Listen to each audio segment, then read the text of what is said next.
Certain subjects may feel daunting for even the most ambitious novelists. The Holocaust is one of them, slavery surely another. But Esi Edugyan's ambition is extraordinary.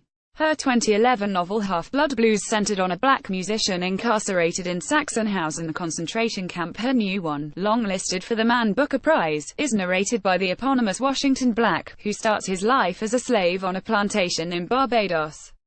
Many writers and filmmakers are delving into the subject of slavery, and each one has to find their own way through a thicket of moral choices. Edugyan has clearly thought about the importance of showing how victims of brutality remain human in the face of constant inhumanity. Big Kit, for instance, a mother figure to Black, is the object of the most vicious violence and yet tries to protect him. After they are separated on the whim of the slave owners, Black witnesses her protecting another boy in a similar way, how solicitous she was with the boy. I saw how she kept a careful eye on his posture, his manners. I knew instinctively what this meant, the great angry love she held that boy inside, like a fist. This is not to say that Edugyan sidesteps the brutality.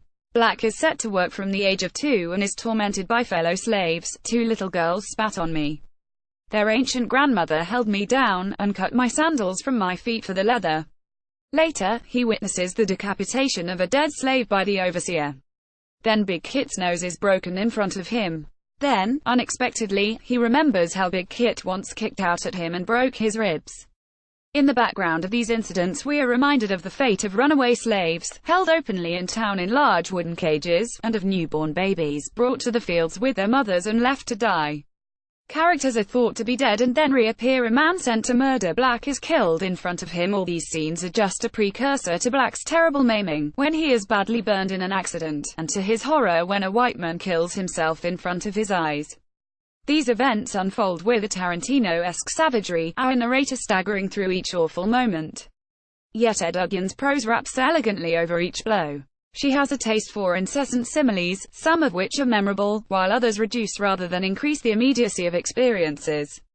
Rags blown from the body of a dead man are like the radiance of some terrible star. People walk like shadows in the field. A scar on a woman's face is like a line of paint. A man whose strength is noted on one page, on another has a body as ethereal as sea foam, as if it might break apart.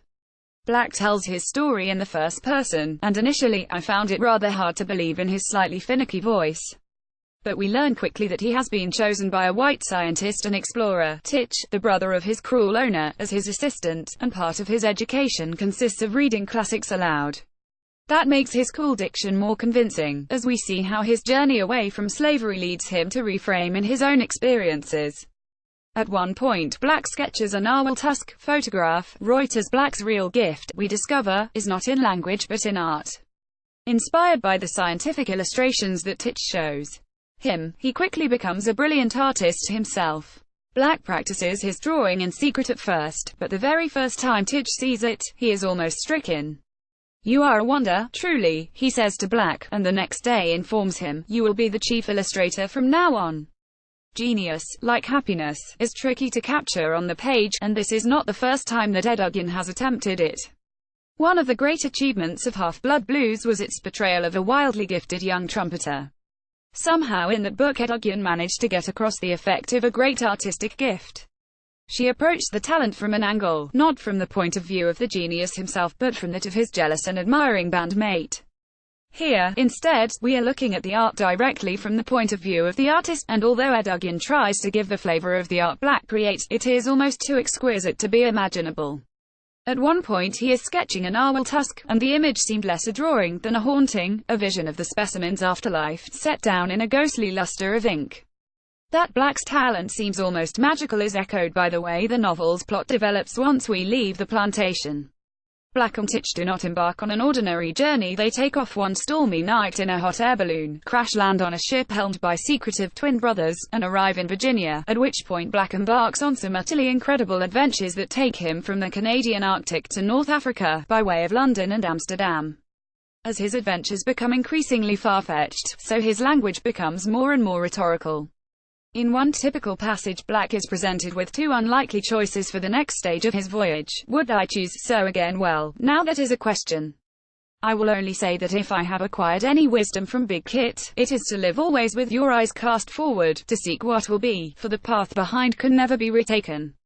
As the book develops, its coincidences and denouements appear to suggest something more like myth than realism. Characters are thought to be dead and then reappear. A man sent to murder Black is killed in front of him. There is a fairy tale atmosphere to the novel once we leave Barbados. The increasingly magical tone is jarring, given the dark realities confronted in the beginning of the book. Now and again Edugyan returns to more grounded discussions of Black's in-between life, as a slave and a freed man, as a marginalized man in a racist world, and as an artist and scientist whose gifts demand respect even from the white upper classes. She interrogates the impact of slavery not only on the slaves themselves, but also on the white perpetrators. In Barbados, she is good at showing how the white people normalize brutality among themselves, and once the novel leaves the plantation it explores how those who think of themselves as saviors remain complicit in oppression. I found myself wishing she had spent more time examining the repercussions of such complex realities on the inner lives of her characters, and less time on the mazes of her narrative. By the time we come to the grand denouement, in which Black meets up with one of the key characters who has shaped his life, I was unsure what to expect. Could one look for convincing, emotional outcomes, or only another loop of this intricate plot? In the end, I was left uncertain, adrift between the different registers of this complex world. The journey that Edugyan takes us on is fascinating and enjoyable, but rather like the hot air balloon that took Black from Barbados, it sometimes drifts off course. Washington Black is published by Serpent's Tail. To order a copy for £12.74 RP £14.99, go to guardianbookshop.com or call 0330 333 6846. Free UK PP over £10, orders only. Phone orders min PP of £1.99.